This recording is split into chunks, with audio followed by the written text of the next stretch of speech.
नमस्कार, good morning, सुप्रभात। मैं हृदय मिश्रा आप सभी का स्वागत करता हूं डिकोड एग्जाम के इस डेली करंट अफेयर प्रोग्राम में। कैसे हैं आप सभी लोग? आई होप आप सभी लोग अच्छे होंगे, अपनी पढ़ाई को बहुत ही बेहतर ढंग से कर रहे होंगे। देखिए, आज है 5 फरवरी और आज के कुछ महत्वपूर्ण करंट अफेयर्स पर हम लोग चर्चा करें, लेकिन उसके पहले आपसे छोटी सी रिक्वेस्ट है कि प्लीज वीडियो को ज्यादा से ज्यादा लोगों तक शेयर कर दीजिएगा, क्योंकि ये हमारा जो वीडियो होता है करंट अफेयर्स का, ये न सिर्फ आपके यूपीएससी के एग्जाम के लिए इंपॉर्टेंट है, बल्कि आपके आरओ एआरओ के साथ ही साथ में जितने भी आपके वनडे एग्जाम्स होते हैं, एक दिवसीय एग्जाम होते हैं, उन सभी के लिए क्या होता है, ये महत्वपूर्ण होता है। तो आइए बिना देरी के आज के सेशन को हम लोग स्टार्ट करते हैं और देखते हैं कि हमने लास्ट डे क्या कुछ पढ़ा था, क्योंकि आज बेसिकली हम लोग क्या करेंगे, रिवीजन करेंगे। और रिवीजन में पहला पॉइंट हमारे सामने क्या है कि वित्त मंत्री निर्मला सीतारमण जी ने आम बजट 2025-26 पेश किया। और अपने आपको पता होगा कि लास्ट डे हमने आपसे बताया था कि इस बार जो है 25-26 का जो बजट पेश किया गया है, उसमें सीतारमण जी ने 8वीं बार लगातार जो है बजट पेश किया। ये अपने आप में उनके नाम क्या है कि रिकॉर्ड हो गया है। तो 2025-26 के लिए राजकोषीय घाटा के लक्ष्य को घटाकर जीडीपी का 4.4% कर दिया गया है, जबकि वित्त वर्ष 2025-24-25 के लिए 4.8% जो है निर्धारित किया गया था। ठीक है, वित्त मंत्री निर्मला सीतारमण जी ने बजट में देश में विनिर्माण को बढ़ाने के लिए नेशनल मैन्युफैक्चरिंग मिशन लॉन्च किया है। यह भी कल हमने आपको समझाया था कि इस मिशन के माध्यम से क्या कुछ किया जा रहा है। इसके अलावा केंद्रीय वित्त मंत्री ने मखाना उत्पादन और विपणन और प्रसंस्करण को बढ़ावा देने के लिए बिहार में मखाना बोर्ड के गठन की भी बात कही। और इसके अलावा बिहार में कई अन्य प्रमुख योजनाओं को भी सरकार ने लॉन्च किया है इस बजट में, यानी कि बजट सत्र जो आपका 2025-26 है। ठीक है, ध्यान रखिएगा। इसके अलावा केंद्रीय वित्त मंत्री निर्मला सीतारमण ने 1 फरवरी को वित्त वर्ष 2025-26 के लिए लगातार 8वीं बार बजट पेश किया। ये हमने आपको बता ही दिया अभी जस्ट। ठीक है, 5वां क्वेश्चन, गुजरात सरकार ने कच्छ जिले में स्थित गुंडरी गांव के इनलैंड मैंग्रोव गुंडरी स्थल को राज्य का पहला जैव विविधता धरोहर स्थल भी घोषित किया है। यह भी आपके लिए इंपॉर्टेंट है। और दूसरा, हाल ही में वरिष्ठ आईपीएस अधिकारी ज्ञानेंद्र प्रताप सिंह ने केंद्रीय जो आपका पुलिस रिजर्व फोर्स है, जो केंद्रीय रिजर्व पुलिस फोर्स है, यानी इसको हम सीआरपीएफ बोलते हैं, सीआरपीएफ के डीजी यानी कि महानिदेशक का पद जो इन्होंने ग्रहण कर लिया है इस बार। इसके अलावा केंद्र सरकार ने मैन्युफैक्चरिंग एमएसएमई के लिए म्यूचुअल क्रेडिट गारंटी योजना को मंजूरी दे दी है, यह भी ध्यान रखिएगा। और प्रतिवर्ष 31 जनवरी को अंतरराष्ट्रीय जैबरा दिवस मनाया जाता है, ध्यान रखिएगा। हाल ही में रेल मंत्रालय के द्वारा स्वरेल नामक एक एप्लीकेशन को भी लॉन्च किया गया है, यानी कि इसका मुख्य उद्देश्य क्या होगा, जो रेलवे की विभिन्न प्रकार की सुविधाएं होती है उनको एक प्लेटफॉर्म पर, एक जगह पर लाना, ताकि जो भी यात्री हो वो इन सभी सुविधाओं को एक ही एप्लीकेशन के माध्यम से इसको प्राप्त कर सके। ठीक है, बाकी एक क्वेश्चन इसमें कल और भी था, कारा जो है आपका जो है समुद्र है, ठीक है, कारा सागर जो है वो भी चर्चाओं में था, तो उसके बारे में कल हमने आपको बताया था। ठीक है, चलिए आगे। मखाना बोर्ड का गठन निम्नलिखित में से किस राज्य में किया गया जाएगा? तो बिहार। कल हमने आपसे प्रश्न पूछा था, आप सभी लोगों ने सही उत्तर दिया था, D is the right answer. अब आइए सीधे हम लोग आते हैं आज के पहले नंबर टॉपिक पर। तो बजट में क्या हुआ कि महत्वपूर्ण जितने भी बजट जो भी योजना है उनमें अलग अलग जो है प्रावधान किया गया पैसे का कि इस योजना में इतना पैसा दिया जाएगा, इस योजना में इतना पैसा दिया जाएगा। अक्सर आपके एग्जाम में यहां से प्रश्न पूछता है कि इस पर्टिकुलर योजना में सरकार ने कुल कितना व्यय कर रही है, यानी कि कुल कितने रुपए का बजट आवंटित किया गया है। अक्सर आपके एग्जाम में यहां से प्रश्न पूछता है। तो आइए सीधे हम लोग देख लेते हैं किस में कितना बजट पास किया गया है।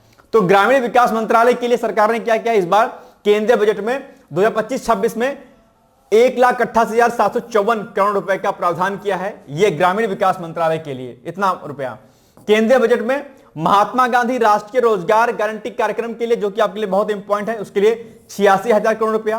प्रधानमंत्री ग्रामीण सड़क योजना के लिए 19,000 करोड़ रुपए। प्रधानमंत्री आवास योजना ग्रामीण के लिए 54,832 करोड़ रुपए। ये सब के सब डेटा आपके एग्जाम के लिए बहुत महत्वपूर्ण है। डैम चौरे की यहां से प्रश्न आना ही आना है, इसलिए सभी जो भी योजना यहां पर मैंने लिखी है इनमें कितना पैसा आवंटित किया गया है ये आपको याद रखना है, डेटा ध्यान रखिएगा इसका। ठीक है, दीनदयाल उपाध्याय अंत्योदय जो योजना है उसके लिए राष्ट्रीय ग्रामीण जीविका मिशन के लिए 19,005 करोड़ रुपए, 19,005। राष्ट्रीय सामाजिक सहायता कार्यक्रम के लिए 9,652 करोड़ रुपए का प्रावधान किया गया है। तो ये आपके लिए क्या हो जाता है, इंपॉर्टेंट होता है, याद रखिएगा।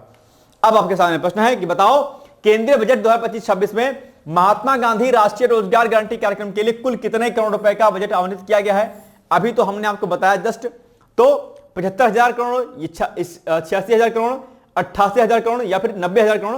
सिंपल से बात है, इसका उत्तर क्या होगा, 86,000 करोड़ रुपए जो है बजट में आवंटित किया गया है। किसके लिए? ये जो आपका है कार्यक्रम है महात्मा गांधी राष्ट्रीय रोजगार गारंटी कार्यक्रम, यानी कि B is the right answer. ठीक है, ऐसे प्रश्न अक्सर आपके एग्जाम में देखने को मिलते हैं। चलिए, ये सूचना कल भी हमने आपको बताए थे, फिर से बता रहा हूं कि डिकोड एग्जाम पर जो है आंसर राइटिंग का प्रोग्राम चल रहा है, बहुत ही नॉर्मल फीस पर।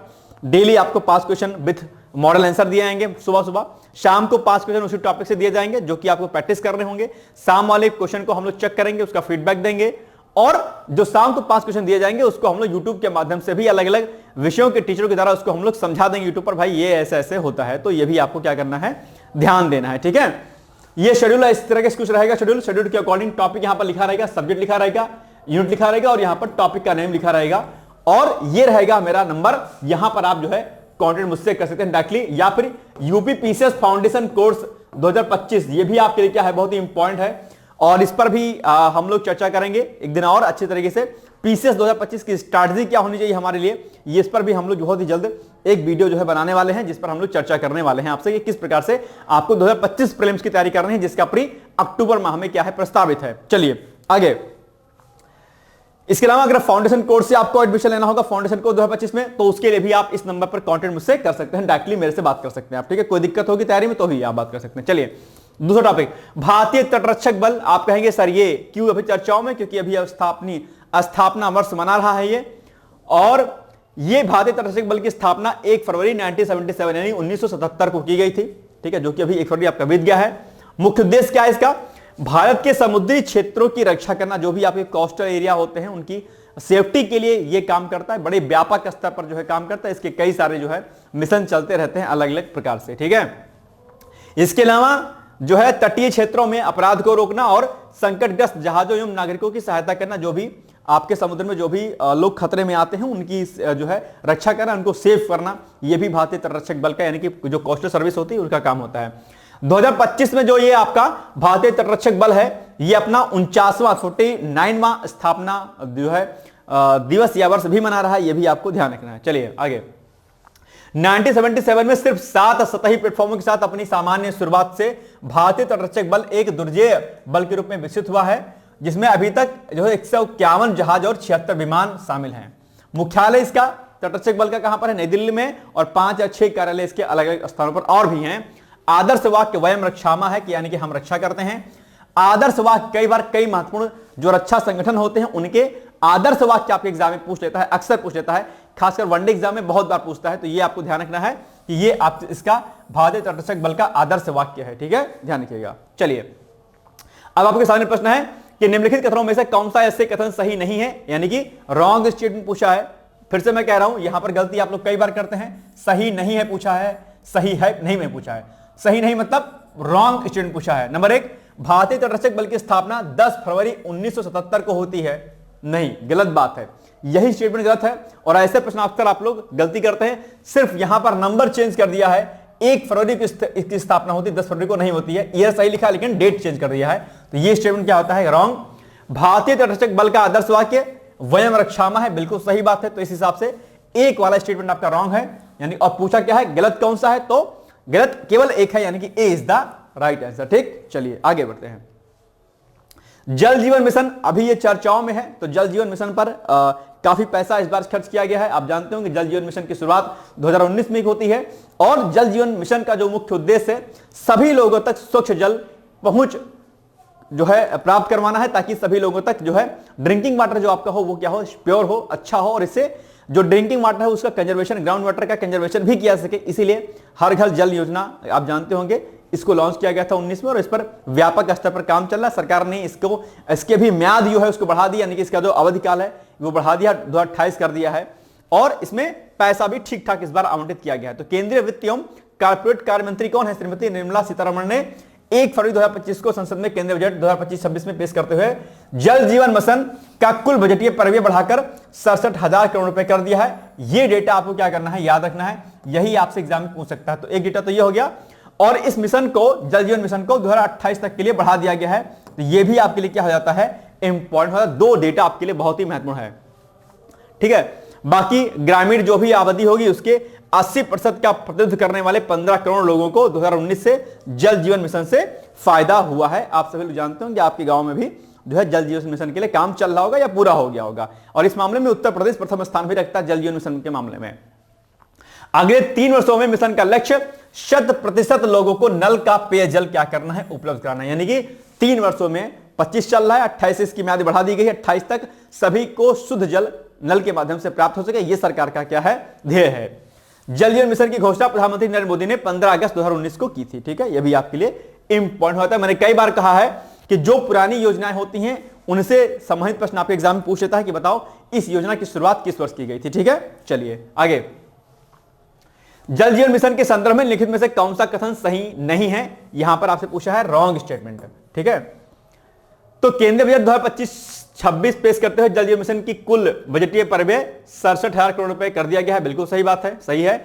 जल जीवन मिशन की शुरुआत 15 अगस्त 2020 को होती है, नहीं 19 में होती है। रॉन्ग स्टेटमेंट है, यानी कि 2 के हाथ पर गलत है। अब देखो केवल 2 कहां पर है, बी में है, यानी कि B is the right answer. कोई दिक्कत, ऐसे ही प्रश्न आपके एग्जाम में अक्सर देखने को मिलते हैं, तो आप लोग क्या करिएगा, इसको याद रखिएगा। चलिए, टॉपिक नंबर 4 है विश्व आर्द्रभूमि दिवस, जिसको हम लोग वर्ल्ड वेटलैंड डे भी बोलते हैं। ठीक है, और वेटलैंड आप जो जानते होंगे, वेटलैंड के बारे में मुझे नहीं पता है, कि नहीं लगता है कि आप लोग को नहीं पता होगा क्या वेटलैंड। ठीक है, वेटलैंड तो ये क्या होता है, एक तरीके से दलदली भूमि होती है अपने आप में, और वो बेसिकली क्या होता है कि ये बायोडायवर्सिटी के पॉइंट ऑफ से रिच होता है, यानी कि यहां पर बायोडायवर्सिटी अच्छी खासी पाई जाती है। इसीलिए इसके संरक्षण और संवर्धन के लिए सरकार लगातार काम करती है, और अंतरराष्ट्रीय स्तर पर जो है वेटलैंड डे मनाया था। और इसी से संबंधित एक कॉन्सेप्ट और है रामसर स्थल। रामसर स्थल भी वेटलैंड वाले स्थल होते हैं जो बायोडायवर्सिटी के पॉइंट ऑफ से क्या होता है, रिच होते हैं। अक्सर रामसर स्थलों के बारे में भी आपसे एग्जाम में प्रश्न पूछा जाता है, तो याद रखिएगा इस पॉइंट को भी आप लोग। ठीक है, चलिए। तो गोंडा अभी चर्चाओं में, क्योंकि गोंडा आप लोग जानते होंगे उत्तर प्रदेश का एक स्थान है। तो गोंडा उत्तर प्रदेश में केंद्रीय पर्यावरण, वन एवं जलवायु परिवर्तन मंत्रालय ने 2 फरवरी 2025 को पार्वती अर्गा रामसर स्थल पर विश्व वेटलैंड दिवस 2025 समारोह का आयोजन किया। तो यह भी आपसे प्रश्न पूछाता है कि बताओ ये जो आपका पार्वती अर्गा रामसर साइट है, ये कहां पर है। आप कहेंगे सर जो है ये गोंडा में स्थित है। ये भी आप लोग जानते होंगे, गोंडा निवासी जो लोग भी होंगे वो इसको भली भांति जानते होंगे। ठीक है, विश्व आर्द्रभूमि दिवस प्रतिवर्ष 2 फरवरी को मनाया जाता है, याद रखिएगा। और थीम अक्सर आपके एग्जाम में पूछी जाती है, तो इस वर्ष की थीम क्या है, हमारे सामान्य भविष्य के लिए आर्द्रभूमि की रक्षा। ये आपके लिए थीम बहुत इंपॉर्टेंट है। जितने भी महत्वपूर्ण दिवस होते हैं उनकी थीम अक्सर आपके एग्जाम में पूछी जाती है। खासकर उन दिवसों की थीम जरूर पूछी जाती है जो पर्यावरणीय दिवस होते हैं। तो यह भी आपको ध्यान रखना है कि जितने भी पर्यावरण दिवस होते हैं, चाहे वो आपका पृथ्वी दिवस हो, चाहे आपका जल दिवस हो, चाहे आपका वो ओजोन दिवस हो, ठीक है, इनसे संबंधित आपके एग्जाम में थीम पूछी जाती है, याद रखिएगा इसको। ठीक है, चलिए आगे। निम्नलिखित युग्मों में से कौन सा एक युग्म सही नहीं है, यानी कि सुमेलित कौन सा नहीं है। तो विश्व आर्द्रभूमि दिवस कब मनाया जाता है, 2 फरवरी को, सही है। विश्व जल दिवस 22 मार्च को, सही है। विश्व एड्स दिवस 1 दिसंबर को, सही है। ओजोन दिवस 14 सितंबर को, सही है। सही है क्या, विश्व ओजोन दिवस 14 सितंबर को मनाया जाता है, सही है, नहीं सही है, 16 सितंबर को मनाया जाता है। अक्सर आप लोग यहां पर गलती करते हैं, तो यह स्टेटमेंट क्या हो जाता है, आपका रॉन्ग हो जाता है। कौन सा एक युग्म सही नहीं है या सही सुमेलित नहीं है, तो ये डी वाला ही सम्मिलित नहीं है, इसका आंसर डी ही हो जाएगा। ठीक है, तो बिल्कुल सही बात है, D is the right answer. Now next, Grammy पुरस्कार अभी चर्चाओं में रहा है। अलग अलग क्षेत्रों में अलग अलग लोगों को यह पुरस्कार दिया गया है। खासकर संगीतकार जो चंद्रिका टंडन है, उनको उनकी एल्बम त्रिवेणी के लिए ग्रैमी पुरस्कार से सम्मानित किया गया। और अभी हाल ही में प्रधानमंत्री मोदी ने ट्वीट करके इनको शुभकामनाएं भी प्रेषित किया हैं। चंद्रिका ने अपने सहयोगियों दक्षिण अफ्रीकी बांसुरी वादक वाटर केलर मैन और जापानी वायलिन वादक इरू मात्सुमोतो के साथ यह पुरस्कार जीता। इस वर्ष के ग्रैमी समारोह को सांस्कृतिक रूप से पुरस्कार समारोह तथा आंशिक रूप से जंगल की आग से प्रभावित लोगों के लिए धन जुटाने के लिए पुनः तैयार किया गया था। ठीक है, चलिए। हाल ही में संगीतकार चंद्रिका टंडन को किस एल्बम के लिए ग्रैमी पुरस्कार जीता है उन्होंने, तो त्रिवेणी या संगम या अनंत या इनमें से कोई नहीं, बहुत ही आसान है, जस्ट हमने आपको बताया त्रिवेणी के लिए। ठीक है, ए इज द राइट आंसर। 9, भारतीय मानक ब्यूरो, जिसको हम लोग BIS बोलते हैं, भारतीय मानक ब्यूरो, ये चर्चाओं में भी है और इसके बारे में भी अक्सर आपके एग्जाम में पूछा जाता है। तो भारतीय मानक ब्यूरो ने अभी क्या किया है कि अफ्रीकी और लैटिन अमेरिकी देशों के साथ में मानकीकरण के क्षेत्र में सहयोग को बढ़ावा देने के लिए एक उच्च स्तरीय गोलमेज सम्मेलन पर चर्चा की है। ठीक है, मानक बहुत इंपॉर्टेंट होते हैं। कोई भी प्रोडक्ट होता है, BIS बेसिकली जो अलग अलग प्रोडक्ट होते हैं उनके मानकीकरण, उनके चिन्हीकरण के लिए, उनके प्रमाणीकरण के लिए, ठीक है, एनवायरमेंट के सुदृढ़ीकरण के लिए ये प्रोडक्ट को इस पर जो है काम करता है कि ताकि कोई भी प्रोडक्ट जो है मानकों के अनुसार ही रहे, ये ना रहे कि मानकों के अनुरूप वो ना हो। तो अभी इसी मामले को लेकर के मानकीकरण के क्षेत्र में सहयोग के दृष्टिकोण से ही BIS ने अफ्रीकी और लैटिन अमेरिकी देशों के साथ में एक सम्मेलन में चर्चा की है। इस कार्यक्रम में इन क्षेत्रों के 25 से अधिक देशों के राजदूतों, उच्चायुक्तों और प्रतिनिधियों के साथ साथ विदेश मंत्रालय और उपभोक्ता मामलों के विभाग के अधिकारियों ने भी इसमें भाग लिया है। और उपभोक्ता मामलों की जो सचिव हैं श्रीमती निधि खरे और BIS के महानिदेशक श्री प्रमोद कुमार तिवारी ने ब्यूरो के वरिष्ठ अधिकारियों के साथ इस पर चर्चा की। ध्यान रखिएगा, यह फैक्ट आपके लिए एग्जाम के लिए इंपॉर्टेंट हो सकता है कि BIS के महानिदेशक कौन है, तो आप कहेंगे श्री प्रमोद कुमार तिवारी जो हैं अभी BIS के क्या हैं, महानिदेशक, अर्थात ये डायरेक्टर जनरल हैं यानी कि DG हैं। ठीक है, याद रखिएगा, क्योंकि BIS चर्चाओं में है तो इसलिए BIS के महानिदेशक के बारे में आपके प्रश्न पूछ लेता है। या BIS की स्थापना कब होती है, यह भी आपके लिए इंपॉर्टेंट है। तो इसकी स्थापना होती है 1986 में और इसका नाम पहले भारतीय मानक संस्थान ISI था, जिसकी स्थापना होती है 1947 में जनवरी। कब, कौन सी जनवरी? 6 जनवरी को होती है। भारतीय मानक ब्यूरो भारत सरकार का राष्ट्रीय मानक निकाय है। यह गुणवत्ता और सुधार के लिए मानक निर्धारित करता है और BIS का जो मुख्यालय है वो कहां पर है? नई दिल्ली में है। कार्य यहां पर दिए गए, कई सारे कार्य यहां पर दिए गए, जैसा कि मैंने आपको बताया कि इसका उद्देश्य मानकीकरण, चिन्हांकन और उत्पादों का गुणवत्ता प्रमाणन जो है करना है और उपभोक्ताओं के लिए यानी कि जो भी कंज्यूमर्स होते हैं उनके लिए स्वास्थ्य संबंधी खतरों को कम करना, पर्यावरण संरक्षण करना, निर्यात आयात को बढ़ावा देना, होल मार्किंग, आप जानते होंगे होल मार्किंग लगती है जो है ना, उसको लागू करना। BIS क्या है? अंतरराष्ट्रीय मानकीकरण संगठन का संस्थापक सदस्य भी है। ये भी फैक्ट आपके लिए क्या होता है? इंपॉर्टेंट हो जाता है। तो ये इसके कार्य हैं। हो सकता है आपके एग्जाम में कई बार BIS के बारे में पूछने की, बताओ BIS के प्रमुख कार्य क्या है, BIS क्या होता है। ठीक है, तो याद रखिएगा इसको। आगे, भारतीय मानक ब्यूरो की स्थापना कब हुई थी? बहुत ही आसान, अभी जस्ट हमने आपको बताया 1986, यानी कि option number D is the right answer. चलिए आगे बढ़ते हैं। नैनो बबल तकनीकी, ये क्या है? ये भी चर्चाओं में है। तो ये बेसिकली क्या होती है? ये पानी को शुद्ध करने की एक जो है टेक्निक है, बबल, जिसको हम लोग बुलबुले बोलते हैं ना, तो बबल टेक्नोलॉजी है, नैनो बबल टेक्नोलॉजी को हम लोग बोलते हैं बेसिकली। और महत्वपूर्ण पारिस्थितिकी लाभ, दूषित पदार्थों को हटाना, घुलित ऑक्सीजन की मात्रा को बढ़ाना। घुलित ऑक्सीजन की मात्रा को बढ़ाना मतलब DO को बढ़ाना, डिजॉल्व ऑक्सीजन जिसको हम लोग बोलते हैं। जब DO अच्छा रहता है किसी वाटर का तो क्या होता है? पानी क्या होता है? शुद्ध रहता है। DO अगर डाउन है तो समझ लीजिए पानी क्या शुद्ध है। कई बार आपके एग्जाम में dissolve oxygen COD chemical oxygen demand यही पूछ लेता है आपके एग्जाम में। BD ये आपका डिजॉल्व ऑक्सीजन DO तो पूछता है, और BOD, ठीक है, BOD भी कई बार आपके एग्जाम में पूछ लेता है कि BOD क्या होता है, DO क्या होता है। ठीक है, ये सब आप लोग पढ़ते होंगे, जानते होंगे, खासकर MSc जो EVS से किए होंगे या BSc जो है जिन्होंने एनवायरमेंट से किया होगा वो लोग इसको जानते होंगे। चलिए, और फाइटोप्लैंक्टन यानी जिसको हम शैवाल बोलते हैं, इसको हटाना में मदद करना, बायोफिल्म को कम करना, अंततः जलीय जानवरों के लिए उपयुक्त पानी की गुणों में सुधार करना। ये नैनो जो आपका ये बबल टेक्निक है, ये इसका मुख्य उद्देश्य है कि ताकि पानी शुद्ध रहे और उसमें पानी में जो भी रहने वाले जो जीव जंतु हैं उनको जो है क्या हो? फायदा हो। और डिजॉल्व ऑक्सीजन जिसको हम लोग जो है क्या कहते हैं? डिजॉल्व ऑक्सीजन मतलब जिसको हम DO बोलते हैं, DO की जो क्वांटिटी हो, जो उसका पैमाना हो, क्या रहे? मेंटेन रहे, ताकि अशुद्धियां उस पर जो है ना होने पाए। ठीक है, चलिए। नैनो बबल तकनीक जल निकायों में बुलबुले के छोटे आकार और दृढ़ता के कारण अधिक समरूप वितरण की ओर ले जा सकती है। बाकी यहां पर अलग अलग पॉइंट यहां पर लिखे हैं, आप इसको क्या करिएगा? पढ़ लीजिएगा। ये पॉइंट आप देख लीजिए कि जलीय जानवरों वाले संरक्षित क्षेत्रों सहित राष्ट्रीय उद्यानों और अभ्यारण्यों का प्रबंधन वन्य जीव संरक्षण अधिनियम 1972, जिसको हम लोग क्या बोलते हैं? वाइल्ड लाइफ प्रोटेक्शन एक्ट 1972, वन्य जीव संरक्षण अधिनियम 1972 के तहत किया था। यानी कि जितने भी आपके उद्यान और बाकी जो चीजें होती हैं उनका संरक्षण वाइल्ड लाइफ प्रोटेक्शन एक्ट 1972 के तहत किया जाता है। याद रखिएगा इसको भी। बाकी ये वाला पॉइंट भी आप लोग याद कर लीजिएगा।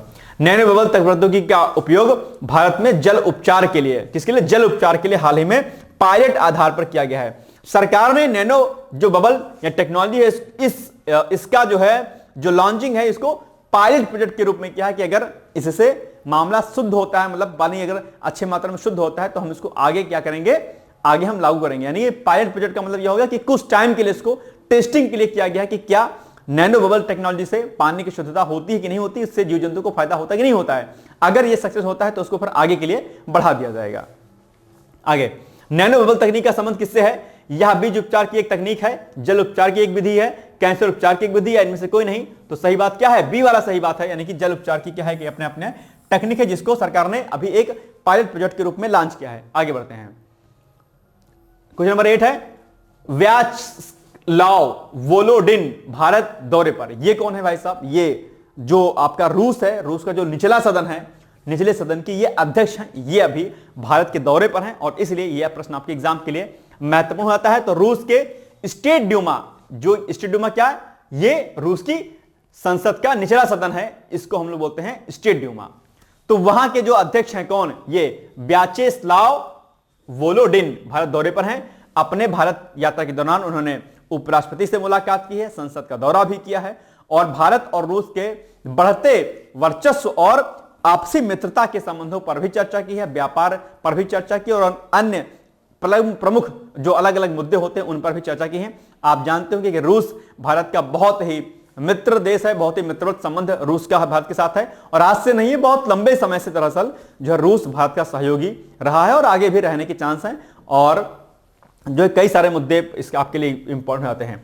ध्यान रखिएगा कि रूस और भारत का संबंध अक्सर आपके एग्जाम में पूछा जाता है और हालांकि भारत और रूस की तो पड़ती है आपस में, लेकिन अमेरिका और रूस की नहीं पड़ती है। कई सारे मुद्दों पर जो है विवाद रहता है। तो कई बार पूछा जाता है कि जो है भारत की रूस के साथ में मित्रता है, मित्र संबंध है, लेकिन अमेरिका के भारत के साथ में संबंध नहीं अच्छा है, सॉरी रूस के साथ में। तो किस तरीके से कूटनीतिक जो चाल चली जाती है, किस तरीके से कूटनीति करता है भारत की, ताकि दोनों देशों को साथ में लेकर चल सकता है। कई बार दूसरे देश लोग नाराज हो जाते हैं, अच्छा तुम मुझसे दोस्ती करो, जैसे आपस में आप लोग करते होंगे ना। कोई अगर आप दो लोग दोस्त हैं, आपका दोस्त किसी और से बात करने लगता है तो आपको एकदम से गुस्सा आता है, अच्छा तुम उसको इंपॉर्टेंस दे रहे हो, मुझे नहीं दे रहे हो, ऐसे कैसे हो सकता है भाई? बड़ा झगड़ा होता है। तो ये झगड़ा अगर हमें आपस में होता है तो ये बातें देशों पर भी, अंतर्राष्ट्रीय संबंधों पर भी लागू होती हैं। वो भी तो मित्र होते हैं, तो एक देश भी दूसरे देश से चढ़ता है, अच्छा मुझसे दोस्ती करोगे, किसी और से नहीं करनी है, ठीक है? तो ये भी होता है। तो ध्यान रखिएगा कि भारत रूस का संबंध आपके लिए इंपॉर्टेंट है और अभी चूंकि हाल ही में डोनाल्ड ट्रंप जी आए हुए हैं, जो है राष्ट्रपति बने हुए हैं, तो ऐसे में कहीं ना कहीं अमेरिका और भारत का संबंध किस तरीके से आगे बढ़ सकेगा और रूस के साथ संबंध जो बने हुए हैं उस पर अमेरिका भारत पर संबंधों पर क्या कुछ असर पड़ेगा, ऐसा प्रश्न भी आप एग्जाम में पूछा सकता है। पेपर सेकंड में इंटरनेशनल रिलेशन का आपका पार्ट है, वो वहां पर आप लोग इसको पढ़ लीजिएगा अच्छे तरीके से। चलिए, जो त्रिकोणीय संबंध है भारत, अमेरिका और रूस का, जो त्रिकोणीय संबंध बनता है, इस पर क्या कुछ असर पड़ता है, पड़ सकता है, इस पर आपको अपने नोट्स लिखने। तो या आप चाहो तो त्रिकोणीय संबंध पर आप लोग जो है एक अच्छा सा नोट्स बना लीजिएगा। चलिए, बाकी उन्होंने कुछ बातें कही हैं कि पिछले 5 वर्षों में भारत रूस व्यापार में 5 गुना की वृद्धि हुई है, अपने आप में बड़ी बात है यह, ठीक है। और जनवरी से नवंबर 2024 के बीच में इसमें 15% तक की वृद्धि दर्ज की गई, ये बात भी उन्होंने कही है अपनी। रूस की संसद के निचले सदन का नाम क्या है? यह इंपॉर्टेंट है क्योंकि निचले सदन के अध्यक्ष चर्च आए हुए हैं, तो पूछ लेगा प्रश्न आपसे एग्जाम पे, या तो उनके नाम पूछ लेगा कि अध्यक्ष कौन है या फिर निचले सदन का नाम। तो फेडरेशन काउंसिल या स्टेट ड्यूमा या हाउस ऑफ रिप्रेजेंटेटिव या इनमें से कोई नहीं। तो क्या है? स्टेट ड्यूमा और ये फेडरेशन काउंसिल, ये शायद जो है उच्च सदन का नाम है वहां का, ठीक है। और ये हाउस ऑफ रिप्रेजेंटेटिव, ये जो है जापान के नाम है, जापान की संसद का निचला सदन। चलिए, ई श्रम पोर्टल अभी चर्चाओं में है, इस पर हमने कई बार प्रश्न भी जो है बनाया है, इस पर सरकार ने बजट पास किया अच्छा खासा। ई श्रम पोर्टल पर असंगठित क्षेत्र के 30.58 करोड़ जो है श्रमिक पंजीकृत हो गए हैं और लगातार जो है रोजाना इस पर जो है बहुत सारे श्रमिक जो है असंगठित क्षेत्र के पंजीकृत हो रहे हैं। सरकार के लिए बड़ी बात है। ई श्रम पोर्टल पर 2024 में 1.3 करोड़ से अधिक श्रमिकों का पंजीकरण किया गया है। औसतन 33,700 जो लोग हैं वो ई श्रम पोर्टल पर अपना पंजीकरण करा रहे हैं प्रतिदिन, औसतन 33,700 श्रमिकों ने, ठीक है। ये देखिए, श्रम और रोजगार मंत्रालय ने आधार से जुड़े असंगठित श्रमिकों को लिए एक व्यापक राष्ट्रीय डेटाबेस बनाने के लिए 26 अगस्त 2021 को ई श्रम पोर्टल को लॉन्च किया था। तो आपसे एग्जाम में यही पूछ लेगा, बताओ ई श्रम पोर्टल को कब लॉन्च किया गया था? तो आप कहेंगे सर जो है 26 अगस्त 2021 को, याद रहेगा। चलिए, ई श्रम पोर्टल का उद्देश्य असंगठित क्षेत्रों में जो भी लगे हुए श्रमिक हैं उनको सेल्फ डिक्लेरेशन के आधार पर यूनिवर्सल अकाउंट नंबर प्रदान करना और उनका पंजीकरण और उनका समर्थन करना। वर्तमान में विभिन्न केंद्रीय मंत्रालयों की 12 योजनाएं ई श्रम पोर्टल के साथ में कोरिलेट करते हैं, यानी कि उसके साथ में इंटीग्रेटेड हैं, जुड़ी हुई हैं, ठीक है। और 22 भारतीय भाषाओं में उपलब्ध हैं। ये हमने प्रश्न आपको कराया था, अगर आपको याद होगा कि अभी ई श्रम पोर्टल पर कई अन्य भाषाएं जो है उस पर जो है जोर दी गई, ताकि आप किसी भी राज्य के निवासी क्यों ना हो, आपकी भाषा में ई श्रम पोर्टल पर पूरा वेबसाइट जो है चलेगा, कोई दिक्कत आपको ना होने पाए। ई श्रम को प्रधानमंत्री श्रमयोगी मानधन जो योजना है उसके साथ में भी एकीकृत कर दिया गया है और जिसमें 18 से 40 वर्ष की आयु के असंगठित श्रमिकों के लिए एक पेंशन योजना है। यह 60 वर्ष की आयु प्राप्त करने वाले के बाद 3,000 रुपए की मासिक पेंशन भी प्रदान करता है। चलिए अब आपको बताना है प्रश्न कि ई श्रम पोर्टल के संदर्भ में निम्नलिखित में से कौन सा ऐसे कथन सही है। नंबर 1, ई श्रम पोर्टल पर 2024 में 1.23 करोड़ से अधिक श्रमिक का पंजीकरण किया गया है, जबकि औसतन जो है कितना है 33,700 ई श्रम पोर्टल पर श्रमिकों ने पंजीकरण करा है। बिल्कुल सही बात है। ई श्रम को प्रधानमंत्री श्रम योगी मानधन जो योजना है उसके साथ में एकीकृत कर दिया गया है, यह भी बिल्कुल सही बात है। यानी कि 1 और 2 दोनों कथन सही हैं। इस हिसाब से इज द राइट आंसर। कोई दिक्कत यहां पर आपको? चलिए आगे बढ़ते हैं। भारत का कोयला उत्पादन, इस पर डेटा भी जो है रिलीज किया गया है। तो भारत का कोयला उत्पादन अभी हाल ही में क्या हुआ, इंक्रीज हुआ है और उसी के ऊपर यह डेटा दिया गया है। ध्यान रखिएगा कि कोयला की प्रमुख खदानें कहां कहां पर हैं, यह प्रश्न आपके एग्जाम में पूछा जाता है। तो आज मैं टास्क आपको देता हूं कि जितने भी महत्वपूर्ण कोयला खदानें हैं, क्या महत्वपूर्ण, ठीक है, महत्व, अरे भाई साहब ये रेडी करना है, महत्वपूर्ण कोयला खदानें, ठीक है, ये कहां कहां पर हैं, ये आपको क्या करना है, रेडी करना है। अक्सर आपके एग्जाम में प्रश्न पूछा जाता है कि बताओ ये पर्टिकुलर खदान जो है कोयला की कहां पर है, किस राज्य में स्थित है। तो भूगोल वाले सेक्शन में इसको रेडी कर लीजिएगा आप लोग, ठीक है। यहां से प्रश्न बहुत पूछता है, बैठे मत रहो, इसको टास्क है आपका, ये इसको रेडी कर लेना है, ठीक है। चलो, तो भारत का कोयला उत्पादन वित्त वर्ष की अप्रैल 2024 से जनवरी 2025 की अवधि में 5.8% बढ़कर के 830.66 मिलियन टन एमटी हो गया है, मतलब मिलियन टन यानी कि जिसको एमटी बोलते हैं। पिछले वित्त वर्ष की समान अवधि में 784 यानी कि 784.51 मिलियन टन था। तो ये आप देख पा रहे हो कि यहां से कितना इसमें जो है वृद्धि देखने को मिली है, ये डेटा आपके लिए। जनवरी 2025 के दौरान कुल कोयला उत्पादन बढ़कर 104.43 एमटी हो गया है, जो पिछले वर्ष की इसी अवधि के दौरान दर्ज किए गए आंकड़े यानी कि 100.05 एमटी से 4.38% क्या अधिक है। ये देखिए पहले था 100.05, अब हो गया है 104.53, ठीक है। तो ये अपने आप पे वृद्धि दिखाता है कितनी, 4.38 की। कोयला मंत्रालय ने 3 नई खदानों भास्कर पारा, उत्कल ई और राजहरा उत्तर के लिए खदान खोलने की अनुमति प्रदान कर दी है। Fair mine carbon private limited को आवंटित राजहरा उत्तर पूर्वी झारखंड की पहली वाणिज्यिक कोयला खदान है। यह भी आपके लिए क्या है, इंपॉर्टेंट है, ठीक है। ये क्या देखिएगा, झारखंड की पहली वाणिज्यिक कोयला खदान कौन सी है, यही है। देखो, फेयरमैन कार्बन प्राइवेट लिमिटेड को आवंटित राजहरा उत्तर झारखंड की पहली वाणिज्यिक कोयला खदान बनाने का प्रस्ताव पास किया गया है, या यह खदान है, ऐसा आप इसको रट सकते हैं, याद कर सकते हैं। तो ये प्रश्न आपके एग्जाम में पूछ लेगा। तो कौन सी हो जाएगी, ये हो जाएगी आपकी राजहरा उत्तर जो खदान है, ये झारखंड की पहली वाणिज्यिक कोयला खदान के रूप में जो है आ रही है सामने आपके, ठीक है। तो याद रखिएगा, A is the right answer. Now आपके लिए प्रश्न है कि बताओ विश्व आर्द्रभूमि दिवस कब मनाया जाता है। बहुत ही कॉमन सा प्रश्न है, मुझे उम्मीद है कि आप इसका उत्तर जरूर देंगे, ठीक है। तो कमेंट में जाकर के इसका उत्तर आप जरूर दीजिएगा। और अब आपके सामने एक निबंध है, युवाओं की कौशल क्षमता, इस पर आपको निबंध लिखना है। ROI लिखिएगा इसको 600 शब्दों में, ठीक है। PCS वाले लिखिएगा इसको जो है 700 शब्दों में, और UPSC वाले जो अभ्यर्थी वो भी लिख सकते हैं इसको 1000 शब्दों में, ठीक है। तो ये आप लोग निबंध लिखिएगा, कॉपी अगर आप चाहें तो भेज सकते हैं मेरे व्हाट्सएप नंबर पर, ठीक है। तो ये हो गया आज का हमारा महत्वपूर्ण कॉन्फ्रेंस। मिलेंगे कल हम लोग, तब तक आप लोग मस्त रहिए, व्यस्त रहिए, खुश रहिए, और मेरी बहुत सारी शुभकामनाएं हैं। All the best, thank you so much, bye bye, take care. दोस्तों, क्या आप PCS अधिकारी बनना चाहते हैं? यदि हाँ, तो डिकोड एग्जाम लेकर आया है UP PCS फाउंडेशन कोर्स 2025। यह एक ऑल इन वन कोर्स है जिसमें प्रीलिम्स मेंस दोनों ही परीक्षाओं के लिए वीडियो लेक्चर, NCERT और standard books based bilingual notes उपलब्ध कराया जा रहा है। इस कोर्स में प्री और मेंस के सभी प्रीवियस ईयर क्वेश्चंस पेपर भी वीडियो लेक्चर के माध्यम से कोर्स में सम्मिलित होंगे। साथ ही साथ में कोर्स का कंटेंट गुणवत्तापूर्ण होने के साथ ही साथ एग्जाम ओरिएंटेड है, जिससे कोर्स लेने वाले स्टूडेंट्स को कोई भी बाहरी पुस्तक या नोट्स पढ़ने की आवश्यकता न पड़े। इस कोर्स में प्रीलिम्स और मेंस के टेस्ट सीरीज तथा आंसर राइटिंग प्रोग्राम भी शामिल है, जिसके साथ ही साथ टेलीग्राम ग्रुप में रेगुलर टॉपिक वाइज टेस्ट कराए जाएंगे। इसके साथ ही CSAT, निबंध तथा सामान्य हिंदी की अतिरिक्त कक्षाएं भी चलाई जाएंगी तथा हमारे कोर्स से परीक्षा में सफल होकर इंटरव्यू देने वाले विद्यार्थियों को इंटरव्यू की भी तैयारी कराई जाएगी और अंतिम परिणाम कुछ भी हो, पूरी फीस उन्हें रिवार्ड के स्वरूप जो है वापस कर दी जाएगी तथा अगले बैच में उन्हें निःशुल्क प्रवेश प्रदान किया जाएगा।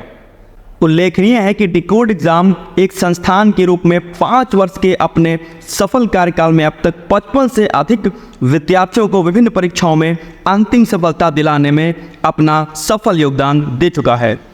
इस कोर्स की फीस 15,000 रुपये निर्धारित की गई है, लेकिन पहले प्रवेश लेने वाले 100 विद्यार्थियों को 3,000 रुपये की विशेष छूट दी जा रही है। और अधिक जानकारी के लिए हमारे संस्थान के नंबर 6307495944 पर संपर्क करें।